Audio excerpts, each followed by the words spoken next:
দাঁড়াও দাঁড়াও, কোথায় চললে? আজকে শেয়ার করব বড় মার হাতের তৈরি স্পেশাল বাটারস্কচের কেক। আমি, আমার ননদ এবং আমার বেস্ট ফ্রেন্ড মিলে তিনজনেই বায়না করতে শুরু করলাম, আমাদেরকে পিকনিকে কেক কিন্তু বানিয়ে দিতেই হবে। বড় মাকে বলা মাত্রই বড় মা সমস্ত কিছু গুছিয়ে নিয়ে দুপুরবেলায় বসে পড়লো আমাদের কেকটা বানিয়ে দেওয়ার জন্য।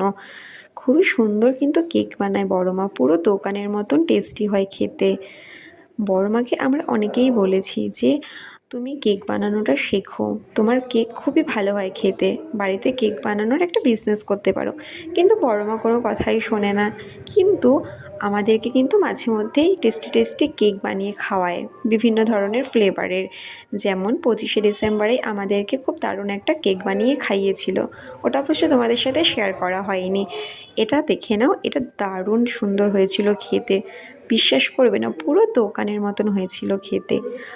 আমি তো মাঝে মধ্যে বলি বড় মা তোমার হাতে অন্নপূর্ণা আছে, কারণ বড় মা প্রত্যেকটা খাবার এত সুন্দর টেস্টি করে বানায়, ভীষণই সুন্দর হয় খেতে। অবশ্যই শেয়ার করব তোমাদের সাথে। ভীষণই দারুণ কেকটা বানিয়েছিল বড় মা, স্টেপ বাই স্টেপ হাতে, পুরোটা নিজের থেকে করা একদমই। প্রত্যেকটা জিনিস খুব নিখুঁতভাবে বড় মা বানিয়েছিল, আমরা একটু মাঝে মধ্যে হেল্প করছিলাম। দারুণ মজা করে কেকটা বানিয়ে নিয়েছি আমরা। তো 1st জানুয়ারিতে তোমরা কে কীভাবে কাটিয়েছো অবশ্যই আমাকে কমেন্ট করে জানিও। আমরা তো ভীষণই মজা করেছিলাম। তো প্রথমেই তো আমরা এই কেকটা কাটিং করে আমাদের পিকনিকটা শুরু করেছিলাম। Thanks for watching.